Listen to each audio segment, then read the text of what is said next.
السلام علیکم، میں آپ کا میزبان سمیع ابراہیم ہوں اور آپ دیکھ رہے ہیں ہمارا یوٹیوب اور فیس بک چینل۔ آرمی چیف کی تقرری ایک بڑا سنگین مسئلہ بنتا جا رہا ہے اور ایک مہمہ ہے جو حل نہیں ہو پا رہا۔ بیانات ہر طرف سے آ رہے ہیں، سختی بھی ہر طرف سے آ رہی ہے، پھڈا بھی نظر آ رہا ہے کہ پڑ گیا۔ عمران خان صاحب کی بڑی کلیئر لائن ہے جس میں انہوں نے کہا ہے کہ جو موجودہ حکومت ہے ان کو تو یہ اختیار ہی نہیں ہے، تو چھوڑ دیں آپ آنے والی حکومت پر۔ اور میں نے آپ کو کل بھی بتایا تھا کہ اب پیپلز پارٹی نے ہدایت کی ہے راجہ پرویز اشرف کو کہ پی ٹی آئی کے لوگوں کے استعفے منظور نہ کیے جائیں۔ لیکن جو بڑی ایک بام شیل ہے، جو ایک بڑی خبر ہے، وہ یہ ہے کہ حکومت کچھ قانون میں ترمیم کر رہی ہے، اس قانون میں ترمیم کر رہی ہے، اس شک میں ترمیم کر رہی ہے جس کا تعلق آرمی چیف کی تعیناتی سے ہے۔ اور اس سے ابھی تک جو قانون ہے وہ بڑا مختلف ہے۔ پہلے میں آپ کو وہ بتا دوں تاکہ آپ کو ساری معاملے کی سمجھ آ جائے۔ ابھی تک قانون کے مطابق منسٹری آف ڈیفنس جو ہے وہ ایک سمری بناتی ہے، جی ایچ کیو کے نام جو ان کی طرف سے آتے ہیں ان کی ریکمنڈیشنز کی بنیاد پر۔ وہ سمری چلی جاتی ہے وزیر اعظم کے پاس۔ وزیر اعظم اس میں ان کی یہ سول ان کی ڈسکریشن ہے کہ اس لسٹ میں سے وہ جس کو مناسب سمجھتے ہیں آرمی چیف لگا دیتے ہیں، جس کو مناسب سمجھتے ہیں وہ chairman joint chief of staff committee لگا دیتے ہیں، اور پھر اس کو صدر پاکستان کی طرف بھیج دیتے ہیں جو اس کا فارمل نوٹیفیکیشن ان کی طرف سے ہو جاتی ہے۔ ابھی تک تو یہ صورتحال ہے۔ اور آپ کو یاد ہوگا کہ جب عمران خان صاحب کے زمانے میں جنرل قمر جاوید باجوہ کی ایکسٹینشن ہوئی تھی تو اس میں پھر انہوں نے کہا تھا کہ آپ اس کو قانون کو امینڈ کریں، 6 مہینے کا ٹائم دیا تھا اور پھر امینڈمنٹ ہوئی تھی۔ اب یہ کیا کر رہے ہیں کہ یہ جو 1952 کا جو ایکٹ ہے پاکستان ملٹری ایکٹ، اس میں اب یہ تبدیلی پیدا کر رہے ہیں، اس کو یہ تبدیل کر رہے ہیں۔ یہ جو سارا پروسیس ہے اس کو آپ ختم کر دیں گے اور وزیر اعظم صرف ایک نوٹیفیکیشن کے ذریعے اس میں آرڈر کر سکتا ہے۔ یہ جو پروپوزڈ جو امینڈمنٹ ہے وہ کر سکے گا، اور اس میں جو ری اپوائنٹمنٹ ہے اس کی جگہ جو ہے یہ ورڈ ریٹینشن یوز کر رہے ہیں۔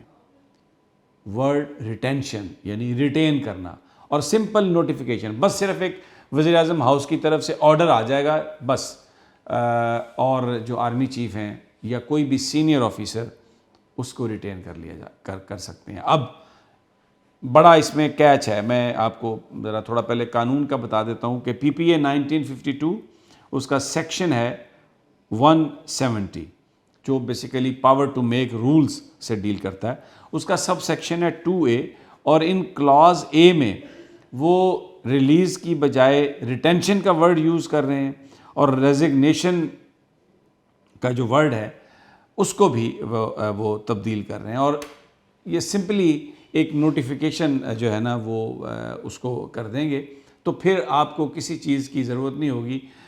اب بڑا سوال یہ ہے کہ کیا یہ جو اختیار وفاقی حکومت لے رہی ہے، لینے کی کوشش کر رہی ہے، یہ کس کو ریٹین کرنا چاہتے ہیں؟ ویسے جو میری بہت سارے قانونی ماہرین سے بات ہوئی ہے ان کا کہنا ہے کہ اس کے لیے آئین میں ترمیم چاہیے، یہ اس طرح سے نہیں کر سکتے، لیکن یہ حکومت ایسا لگتا ہے کہ کرنے پر تلی ہوئی ہے۔ اور 2 آفیسرز ہیں اس وقت، ایک تو جنرل قمر جاوید باجوہ جنہوں نے ریٹائر ہونا ہے 29 تاریخ کو، دوسرے آفیسر ہیں جنرل عاصم منیر جن کے بارے میں نون لیگ کے لوگ یہ کہہ رہے ہیں کہ آپ انہی کو آرمی چیف بنائیں اور وہی سینئر ہیں، ان کو بھی وہ ریٹین کر سکتے ہیں سمپل ایک نوٹیفیکیشن کے حوالے سے، نوٹیفیکیشن کر کے۔ اور یہ جو کابینہ کی جو cabinet committee for disposal of legislative cases ہے جسے وہ CCLC کا نام دیا جاتا ہے، وہ اب اس کو دیکھے گی، اور اس میں انہوں نے کچھ ممبرز بھی بڑھا دی ہیں۔ اس میں انہوں نے اسحاق ڈار صاحب کو اس میں شامل کیا، اور اس کے ساتھ انہوں نے مولانا اسد محمود جو مولانا فضل الرحمان کے صاحبزادے ہیں اور وفاقی وزیر مواصلات ہیں، ان کو بھی اس میں انہوں نے شامل کیا۔ اب صرف ایک دستخطوں سے شہباز شریف صاحب یہ اختیار حاصل کرنا چاہتے ہیں کابینہ سے، جو ایکٹ ہے اس میں ترمیم کرنا چاہتے ہیں کہ صرف ایک دستخط سے وہ کسی بھی آفیسر کو فارغ کر دیں اور کسی بھی آفیسر کو ریٹین کر لیں.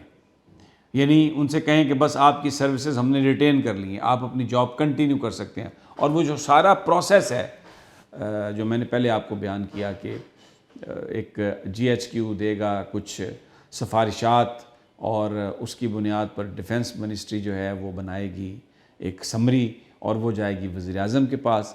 وزیر اعظم اس سمری میں سے ایک نام کو اوکے کریں گے, وہ جائے گا صدر پاکستان کے پاس, اور جب تک وہ نوٹیفیکیشن نہیں ہو جاتا صدر پاکستان کی طرف سے اس وقت تک وہ آرمی چیف نہیں رہیں گے. اب یہ اس کو with one stroke of pen یہ بالکل تقرری کے نزدیک آ کے کرنا تو یہ ایک پنڈورا باکس کھولنا ہے. اور جو سورسز ہمیں بتا رہے ہیں, جو میڈیا میں یہاں پہ خبریں بھی چھپی ہیں, کہ یہ جو CCLC یہ جو cabinet committee for the disposal of legislative cases ہے, اس کی میٹنگ ہونی تھی 11 نومبر کو, اور ڈیفنس منسٹری نے اس حوالے سے تبدیلی کی ایک جو سمری ہے یا جو ایک پرپوزل ہے وہ آلریڈی ڈیفنس منسٹری اس کو اپروو کر کے تو وہ بھیج چکی ہے.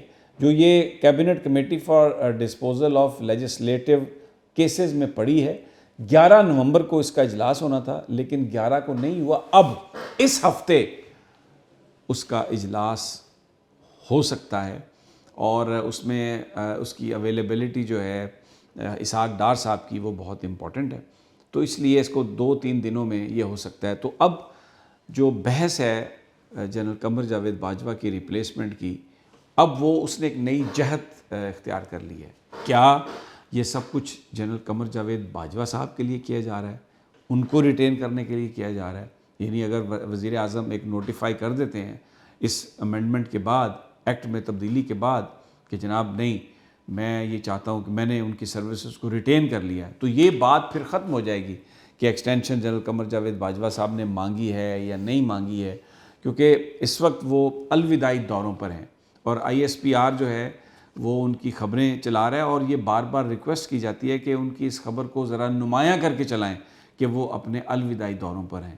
تو بہت سارے لوگ ابھی یہ کہہ رہے تھے کہ گیم از ناٹ اوور, اور کچھ معاملات اس طرح سے چل رہے ہیں کہ شاید جنرل قمر جاوید باجوہ جو ہیں وہ ابھی کنٹینیو کریں.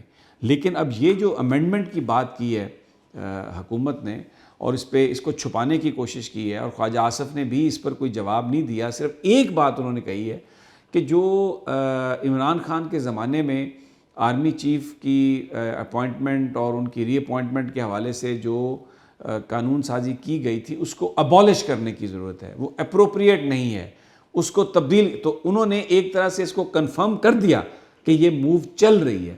تو اب کیا یہ عاصم منیر صاحب کو ایلیجیبل بنانے کے لیے ہے, کیا یہ جنرل قمر جاوید باجوہ کو ہی ایکسٹینشن دینے کے لیے ہے؟ یہ ایک بڑا سوال ہے اور اس کا جواب کسی کے پاس نہیں ہے. اس ہفتے اس کی میٹنگ ہونے والی ہے, اس cabinet committee for disposal of legislative cases.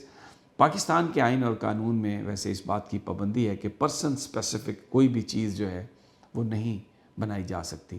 تو اب ریٹینشن اگر باجوہ صاحب کی ہے پرسن اسپیسیفک ہے, یا عاصم منیر صاحب کی ہے کے لیے پرسن اسپیسیفک ہے, تو بڑا سوال یہ ہے کہ کیا یہ عدالتوں میں چیلنج ہو سکتی ہے. اور پھر اس سے بھی بڑا سوال یہ ہے کہ کیا ان عدالتوں میں, ہماری ان عدالتوں میں اتنی گنجائش موجود ہے, اتنی ہمت یا اتنا تپڑ موجود ہے کہ وہ اس حوالے سے کوئی بات کر سکیں. اور پھر ایک اور اس سے بھی بڑا سوال ہے کہ کیا یہ جو حکومت سب کچھ کر رہی ہے, کیا ملٹری لیڈرشپ اس میں آن بورڈ ہے؟ کیونکہ ہمیں جو کور کمانڈرز کانفرنس کے جو فیصلے جو یعنی رپورٹڈلی جو ملے ہیں, کوئی آفیشیل اس کے بارے میں نہیں آیا پریس ریلیز, ان کے مطابق تو ایک فیصلہ کیا گیا کہ ایکسٹینشن نہیں ہوگی اور فوج اے پولیٹیکل رول رکھے گی اور انتخابات کے لیے تاریخ لی جائے. تو اب یہ جو کہانی چل رہی ہے اس میں نئی نئی چیزیں سامنے آ رہی ہیں. ملک کس سمت جاتا ہے یہ اب آنے والا وقت بتائے گا. ہم آپ کو انشاءاللہ اس حوالے سے تازہ ترین دیتے رہیں گے. اگلی ویڈیو تک اجازت دیجیے. اللہ نگہبان.